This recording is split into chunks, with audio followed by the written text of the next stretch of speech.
स्वागत है आपका रिलायंस के नतीजों की इस खास पेशकश में। और बेहद शानदार नतीजे रिलायंस ने पेश किए और साथ ही रिटेल इन्वेस्टर्स के लिए बड़ी अच्छी खबरें यहाँ पे दी गई हैं राइट्स इशू के जरिए और डिविडेंड के जरिए। तो एक बार आपके सामने स्नैपशॉट रख दूं कि रिजल्ट्स किस तरीके के आए हैं। सबसे पहले रिलायंस जियो की हम बात करेंगे, क्योंकि इस समय जो सबसे ज़्यादा चर्चा में है, खबरों में है, रिलायंस जियो है। उसका मुनाफा आया है 2331 करोड़ रुपए, जो हमारे अनुमान से कहीं ज़्यादा है और एक्चुअल वैल्यू टर्म में उससे भी ज़्यादा है। 1840 के अनुमान के सामने 2331 करोड़ रुपए मुनाफा आया है।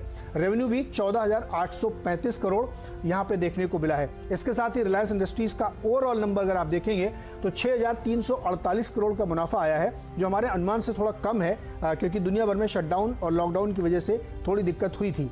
लेकिन रेवेन्यू 1,36,000 करोड़, अनुमान के लगभग बराबर या उससे थोड़ा सा आप कम कह सकते हैं यहाँ पे। लेकिन मार्जिन फ्रंट में ज़बरदस्त तरीके से उछाल हुई है। 14.5 के अनुमान के सामने 16% का एबिटा मार्जिन हमने रखा है। वन टाइम लॉस भी हमने 4267 करोड़ का यहाँ पे देखने को आपको मिलेगा। लेकिन चौंकाने वाले नतीजे आपको रिटेल की तरफ से मिलेंगे। रिटेल का मार्जिन 5.2 से बढ़ के 7% हो गया है और रिटेल का रेवेन्यू 38,211 करोड़ है, जो YoY अगर आप देखेंगे तो उससे 2,000 करोड़ रुपए हमने बढ़ाया है यहाँ पे। और मार्जिन भी एबिटा लेवल पे 7.8% है, क्वार्टर ऑन क्वार्टर जो 6.8 थी, तो वहाँ पे भी बीट है। पेटकेम के इलाके में आप आइए, पेटकेम का मार्जिन 18.4% है, जो हमारा लगभग अनुमान था 19% के सामने, तो वहाँ पे हल्का सा है, जो कि हम पहले से आप कह रहे थे कि पेटकेम का बिजनेस लगभग ऐसा ही रहेगा। रिटेल के लिए बड़ी खबर राइट्स इशू के तौर पे आई है। राइट्स इशू का ऐलान हो गया है और राइट्स इशू जो आपको मिलने वाला है उसमें हर जो है 15 शेयर के बदले एक आपको राइट्स इशू मिलेगा। उसका भाव होगा 1257 रुपए और 25% रकम आपको अपफ्रंट देनी होगी, उसके बाद स्टेगर्ड वे में देनी होगी। साथ ही 53,125 करोड़ रुपए राइट्स के जरिए जुटाए जाएंगे और प्रमोटर भी इसमें पार्टिसिपेट करेंगे। इसके साथ ही 6.5 रुपए प्रति शेयर का डिविडेंड भी दिया गया है। परिचय करा दें आपका मेहमानों से जिनके साथ हम चर्चा करने वाले हैं। हमारे साथ हैं शैलेंद्र भटनागर, जो बहुत लंबे समय से इसको ट्रैक कर रहे हैं और CNBC आवाज़ के मैनेजिंग एडिटर हैं। साथ ही विकास सेठी जी हैं, जो सेठी फिनमार्ट के हैं। गौरांग शाह है BNP पारिबा के, बहुत लंबे समय से रिलायंस को ट्रैक कर रहे हैं। मयूरेश जोशी हैं, जिमोनील के रिसर्च हेड हैं, उनसे बात करेंगे। और साथ ही दो हमारे सहयोगी रिसर्च एनालिस्ट यतिन मोता, जो लगातार आपको राइट्स इशू की खबर दे रहे थे और अब उस पर सामने आपके खबर आ चुकी है, तो उनसे बात करेंगे। और उसके साथ ही सुमित मेहरोत्रा, जो पूरा रिसर्च हमारे सामने पेश कर रहे थे रिलायंस का, कि कहाँ कैसे किस नज़रिए से देखा जाए। आप सबका बहुत बहुत स्वागत है। सबसे बड़ी खबर तो मुझे लगता है रिटेल के लिए आई है कि उनको राइट्स इशू मिलेगा। करंट प्राइस से डिस्काउंट पे तो मिलता ही है, काफ़ी अच्छे डिस्काउंट पे। और अच्छी बात यह है कि वो 25% ही रकम देनी है शुरुआत में। बिल्कुल, तो इसके पीछे एक लंबा कारण है नीरज जी। सबसे पहली बात तो 14% डिस्काउंट पर 1 से 1:15 के रेशियो में आपको राइट्स इशू मिल रहा है और सिर्फ 25% आपको पैसा अपफ्रंट देना है। हालांकि जो रिलायंस के प्रमोटर्स हैं वो पूरा पैसा आपको डालते हुए दिखेंगे। नीरज जी, जो 3 बातें इस स्टॉक को शायद आगे की तरफ मंडे को चलाएंगी, मैं सिर्फ उस पर ध्यान देना चाहता हूं। आप देखिए, बात हुई है जियो प्लेटफॉर्म पर, जहां आपने 2 हफ्ते पहले एक ट्रांजैक्शन देखा, 9.99% स्टेक सेल, 43,570 करोड़ की जो फेसबुक ने खरीदा है। वैसे ही उतने ही साइज के आपको और ग्लोबल इन्वेस्टर्स से इंटरेस्ट आता हुआ दिख रहा है इस प्लेटफॉर्म पे, जहां पर एवरेज रेवेन्यू पर यूजर इस क्वार्टर में बढ़कर 130 रुपए 60 पैसे हुआ है। दूसरा जो एक गाइडेंस दी गई है वो ये है कि अरामको, सऊदी अरामको जो दुनिया की सबसे बड़ी ऑयल कंपनी है, उन्होंने कहा था कि रिफाइनरी में रिलायंस इंडस्ट्रीज के बिजनेस की 15% स्टेक खरीदेंगे। उसकी ड्यू डिलिजेंस बिल्कुल ठीक तरीके से पाथ पे चल रही है। और तीसरी बात, जो एक सरकार से NCLT से अप्रूवल मिला है कि ऑयल और केमिकल्स बिजनेस को कार्व आउट किया जाए एक इंडिपेंडेंट बिजनेस में। तो ये 3 चीजें हैं, राइट्स इशू के जो डिस्काउंट है उसके साथ साथ जो शायद रिलायंस के स्टॉक को इस महीने जो कि 33% आपको बढ़ता हुआ दिखेगा, आगे आने वाले महीने में आपको तेजी दिखाता हुआ दिखेगा। नीरज जी, साथ 2 मेहमान खास बने हुए हैं, उनसे ही बातचीत करते हैं। गौरांग जी, ओवरऑल रिजल्ट और इस राइट्स इशू की खबर पर आपकी नज़र किस तरह पड़ रही है? तो अभी अभी कुछ जिक्र हो रहा था, मेरे ख्याल से इतिहास कैसे फिर से रचाना ये बखूबी कंपनी भी जानती है, रिलायंस इंडस्ट्रीज, और उनके मैनेजमेंट भी जानते हैं। और मेरे ख्याल से सैल जी ही जिक्र कर रहे थे कि पहले आरपीएल और आरपीपीएल करके नामक दो कंपनियां थी जहां पर यह सिलसिला शुरू हुआ था, किश्तों में पैसा भरना। और इससे बढ़िया बात क्या हो सकती है नीरज जी, के आप एक अच्छी कंपनी के शेयर निवेशकों को किश्तों में दे, ताकि जो वित्तीय मुआवजा है या भार है उन पर पड़े नहीं, और उसके साथ साथ आपको एक अच्छी कंपनी में निवेश करने का मौका मिले और पीढ़ी दर पीढ़ी आप इसको सिर्फ हाथ बदलते जाए। जहां तक रहा सवाल नतीजों का, तो मैं बिल्कुल सहमत हूं मयूरेश की बात से और आपकी बात से और नीरज जी की बात से और शैल जी की बात से, और जिस तरीके से विश्लेषण यतीन जी भी कर रहे थे कि जो उम्मीद थी उस पर खरे उतरे हैं। पुराने बिजनेस को लेकर के मेरे ख्याल से जिस तरीके का माहौल है उसको खामियाजा भुगतना पड़ेगा, लेकिन नए बिजनेस जियो, डिजिटल, रिटेल, आने वाले समय में फेसबुक के साथ करार, ड्यू डिलिजेंस अरामको का निर्णायक तरीके से होना, और उसके साथ साथ अगर सोने पे सुहागा अगर आपको देखना है तो 6.5 रुपया प्रति शेयर डिविडेंड। तो मैं ये सब चीज़ को मिलाकर के देखता हूँ नीरज जी, तो मुझे लग रहा है कि निवेशकों के लिए एक बहुत अच्छा मौका है आने वाले समय में नए कारोबार को लेकर के। और ये जो वर्क फ्रॉम होम माहौल हुआ है, तो जो आरपूज है वो मेरे ख्याल से आने वाले इस वित्तीय साल के पहले तिमाही के नतीजे में और आने वाले कई नतीजों में आपको सुधार आते हुए दिखेगा। काफी लंबे समय से हमने कवायद की है इसमें निवेश करने की, और वो आज के तारीख में भी बरकरार है और आने वाले भविष्य में भी ये कवायद जो हमारी है वो बरकरार रहेगी। जी मयूरेश जी, एक चीज जो जीआरएम की हम लोग चर्चा करते हैं, एक कंपनी ने बीट किया, चल जा रहा हूं एक मिनट में, बीट किया है इसने, $8.9 का जीआरएम आया है। बाजार को ऐसा लग रहा था, अनुमान था कि 7.8 आएगा, लेकिन उसके सामने 8.9 आया है और पिछली तिमाही में 9.2 था, यानी बिल्कुल उसके करीब। और हमने अपनी पहले की जो हम लोग इसकी प्रीव्यू कर रहे थे उसमें हम ये कह रहे थे कि जीआरएम को हेज करके चलती है बड़ी कंपनियां, यानी जो सेलर होता है उसके साथ पहले इनका टाइप होता है, इसलिए जीआरएम में बचाव कर सकते हैं। और वो आपको सामने दिख रहा है कि जीआरएम मार्केट की एक्सपेक्टेशन से जबरदस्त ऊपर है, ये 8.9, लगभग आप पिछले क्वार्टर के बराबर कह सकते हैं। शैलजी, आप कुछ कह रहे थे? जी नीरज जी, बस मैं ये बताना चाहता था कि पिछले 3-1 दशक में मैंने 4 या 5 आईपीओ इश्यूज ट्रैक किए हैं रिलायंस इंडस्ट्रीज के या इनकी ग्रुप कंपनीज के, और हमेशा टूट के पैसा मांगा जाता था। रिलायंस पॉलीप्रोपिलीन और रिलायंस पॉलीइथाइलिन, ये जो 2 आईपीओज आए थे, इनको इलू पीलू के नाम से बाजार में जाना जाता था। 10 रुपए का फेस वैल्यू था और 4 बार 2.5 रुपए मांगे गए थे ताकि निवेशकों को कोई परेशानी ना हो। इस समय आप देखिए सबके पास कैश और लिक्विडिटी नहीं है, तो कौन सा आदमी ऐसा होगा जो 1257 रुपए एकदम सामने दे देगा। इसीलिए उसको ये सुविधा दी जा रही है कि आप 25% दीजिए जैसे ही आपकी क्षमता हो, और जब जब रिलायंस को कैपिटल एक्सपेंडिचर की जरूरत होगी तो ये पैसे आपसे मांग लिए जाएंगे। तो इसके पीछे ये कारण है कि आप रुक के पैसा मांगिए ताकि इन्वेस्टर आपके सामने लंबी अवधि तक रहे, ना उसे परेशानी हो और आपको कैपिटल एप्रिसिएशन भी आता हुआ दिखे। तो अगर आप 1257 पर पैसा लगाते हैं और 1464 प्राइस फिलहाल है, ये कहीं बीच में आके बैठता है, और अगर आगे आने वाले ट्रांजैक्शंस आपको आते हुए दिखते हैं तो आप सिर्फ एक कॉल ऑप्शन का 25% प्राइस दे के आप एक लंबी अवधि का ट्रेड खेल सकते हैं रिलायंस इंडस्ट्रीज में। शायद इसके पीछे ये सोच थी, बस मैं ये बताना चाह रहा था।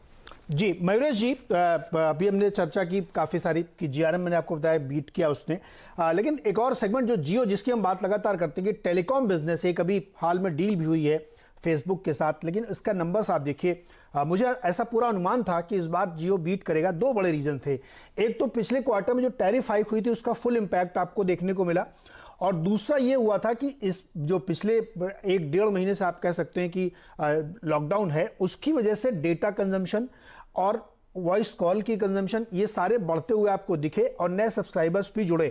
तो जियो जो नया बिजनेस है जिसकी हम लोग बात करें कि वो आउट परफॉर्म कर रहा है, उस पर जरा प्रकाश डालिए कि ये जियो तो बिल्कुल हमारी उम्मीद से बेहतर है, प्रॉफिट उम्मीद से बेहतर है। आरपू 130 रुपये 60 पैसे आया है, हमको लग रहा था 134 आना चाहिए, लेकिन थोड़ा कम हो सकता है, इसलिए आया हो क्योंकि लॉकडाउन के दौरान बहुत बार दिक्कतें हो जाती हैं कहीं पे। मयूरेश जी। नहीं, बिल्कुल नीरज जी। तो I think for the Jio part of the business itself 2 assumptions मान के चलते हैं। आई थिंक जो जियो का आज का सब्सक्राइबर बेस है और जो अगले कुछ क्वार्टर्स में होगा, तो अगर हम FY22 के अनुमान और एस्टिमेट्स लेते हैं और अनुमान लगा हैं कि जियो का subscriber base reaches around 475 to 500 million, ये रेंज के बीच में। और जो आरपूज इन्होंने अभी रिपोर्ट किया है 130 के आसपास, जैसे आपने राइटफुली कहा, आई थिंक डेटा कंजम्पशन बढ़ रहा है। और जो प्राइस हाइक्स लेने पड़ेंगे वोडाफोन आइडिया को या एयरटेल को, क्योंकि जितनी इनकी कैपिटल आउटगो है both on the capex and the opex side, spectrum liabilities के लिए हो, एजीआर ड्यूज के लिए हो, और जो एग्जिस्टिंग सब्सक्राइबर बेस पे बैठे हैं और आरपूज पे एग्जिस्टिंग इनकम्बेंट्स बैठे हैं, इनको सब्सटेंशियल हाइक्स लेने पड़ेंगे। क्योंकि आई थिंक एक लेवल प्लेइंग फील्ड होती है, कहीं ना कहीं आई थिंक अगर आप मैच करते हो ये ARPU increases, and if you probably presume ARPUs being between 180 and 200, 200 के ऊपर जाए तो I think EBITDA from the current annualised level शायद 3 गुना हो सकता है रिलायंस का। बट कंजर्वेटिवली मान के चलते हैं कि अगले कुछ तिमाहियों में 180 और 200 के बीच में रहता है आरपू जियो के लिए। तो कहीं ना कहीं आई थिंक जो इबिटा लेवल होगी on the Jio basis itself will be 2.5 times. तो आप समझ सकते हो कि जो इबिटा का कंट्रीब्यूशन होगा ये किस हद तक ऑफसेट करेगा जो फॉल हम एक्सपेक्ट कर रहे हैं पेटकेम और रिफाइनिंग के बिजनेस से।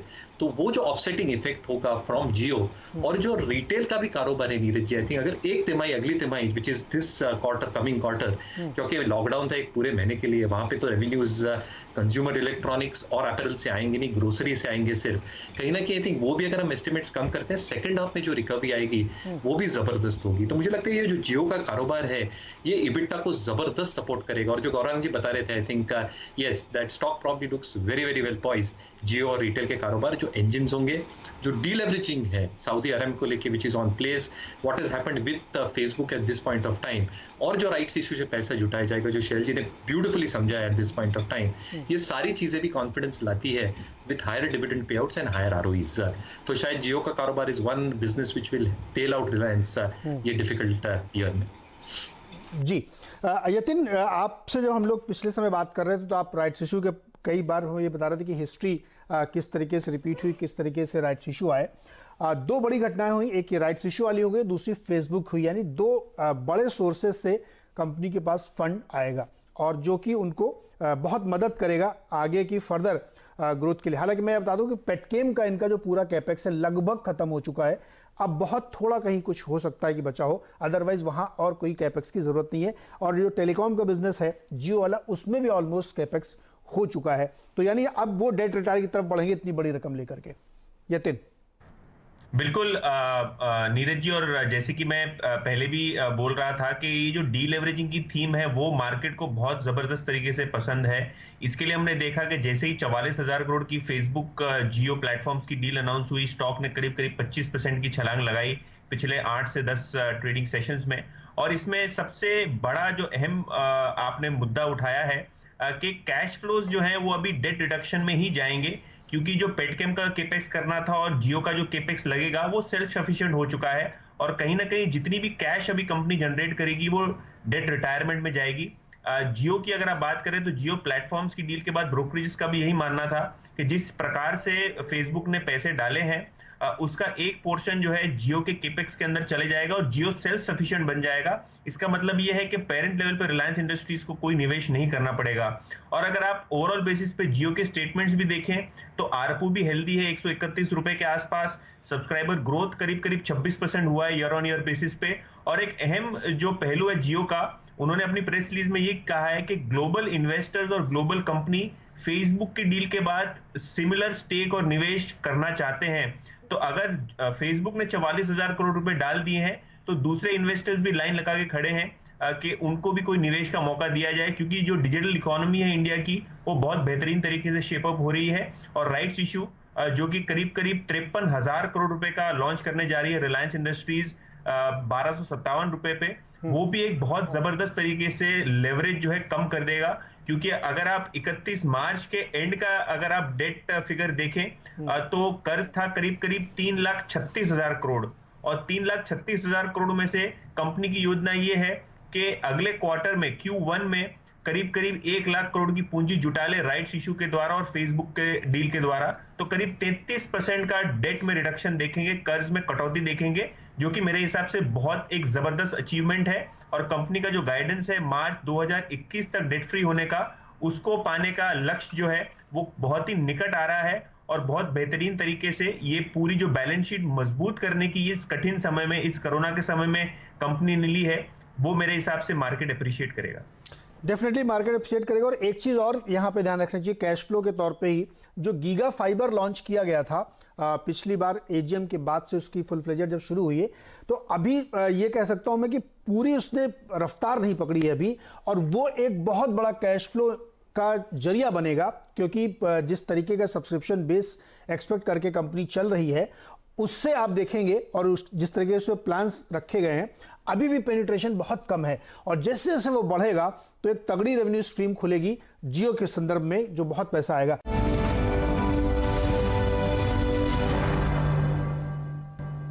सुमित, अगर आपने रिटेल के संदर्भ में कुछ और निकाला तो बताइए, फिर उसके बाद मैं विकास जी से उस पर एक राय लूं।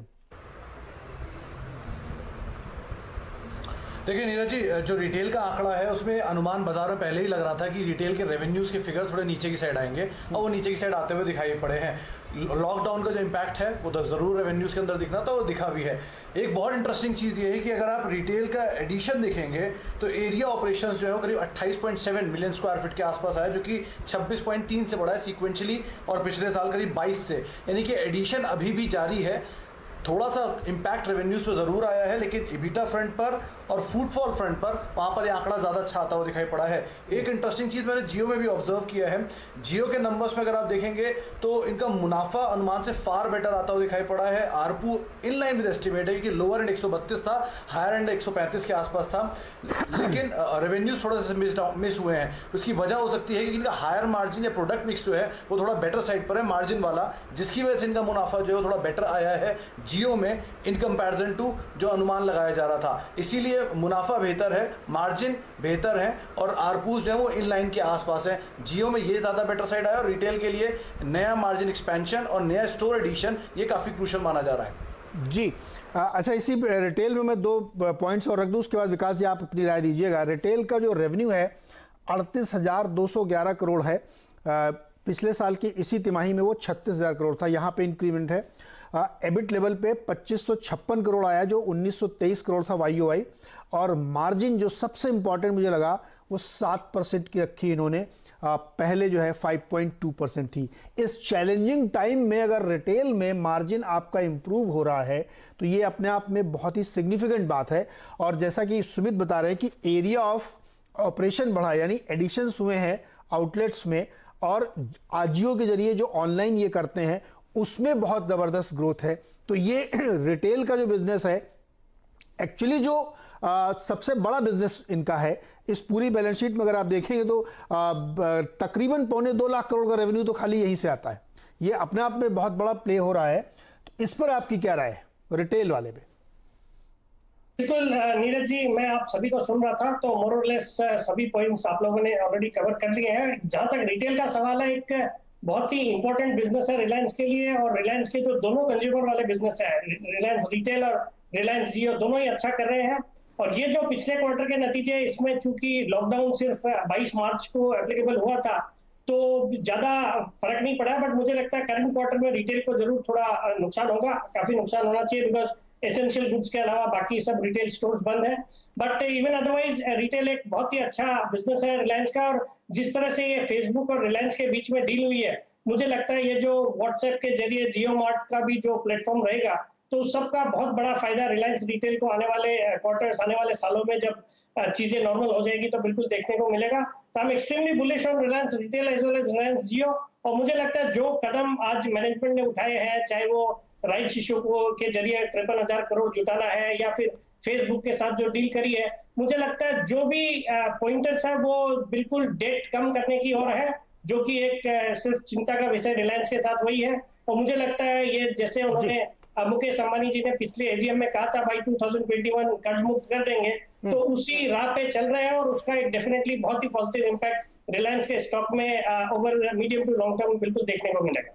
मीडियम टू लॉन्ग टर्म देखने को मिलेगा। शैल जी, मैं आपके साथ पास आ रहा हूं कुछ पॉइंट्स रखते हुए।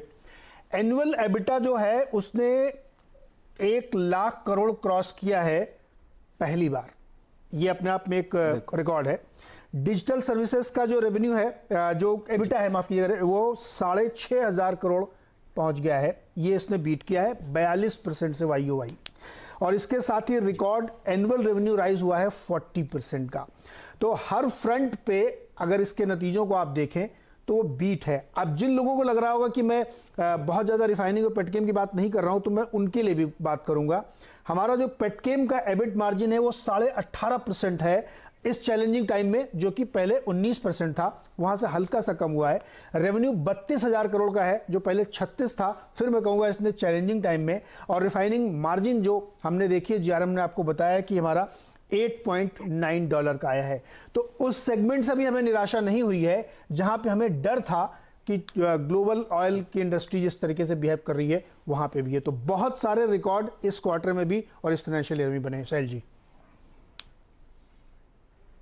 जी, तो नीरज जी, सिर्फ और सिर्फ इंतजार कीजिए मई के मध्य का या उससे पहले 3 मई के आसपास, जब आप देखेंगे कि हमारे देश के कई ऐसे हिस्से हैं जो इकोनॉमिक एक्टिविटी में आपको खुलते हुए दिखेंगे। बाहर विदेश में, चाहे वो फ्रांस हो या जर्मनी हो, पूरा वेस्टर्न यूरोप हो, अमेरिका हो, यूके हो, वहाँ पर भी आपको एक्टिविटी बहुत ज़बरदस्त तरीके से पिकअप होती हुई दिखेगी। एयरलाइंस दोबारा वापस चलती हुई दिखेंगी। ये जो हमने 2 महीने का जो परेशानी वाला माहौल देखा, जहाँ पर ग्लोबल ऑयल्स का जो साइकिल है वो बिल्कुल आपको ख़त्म होता हुआ दिखा या ध्वस्त होता हुआ दिखा। आप खुद ऑयल को इतना ज़बरदस्त तरीके से ट्रैक करते हैं, -$37 पर बैरल एक हफ्ते पहले ही था, वो वापस आपको आता हुआ दिख रहा है। तो ये साइकिल दोबारा ऊपर की तरफ घूमती हुई आपको दिख रही है। लेकिन इस गिरी हुई साइकिल में अगर आपने इतना अच्छा काम किया है तो आप ये मान के चलिए कि आगे आने वाले समय में कितना बेहतरीन आप प्रोडक्शन दिखाएंगे। दूसरी बात मैं यतिन जी के साथ जोड़ना चाह रहा था कि अगर कोई और ग्लोबल इन्वेस्टर आ जाता है उसी वैल्यूएशन पर जिस पर फेसबुक ने 10% स्टेक लिया था रिलायंस जियो पर, तो आप देखिए स्टॉक में एक और किकर लगेगा। 2 बातें समझिए।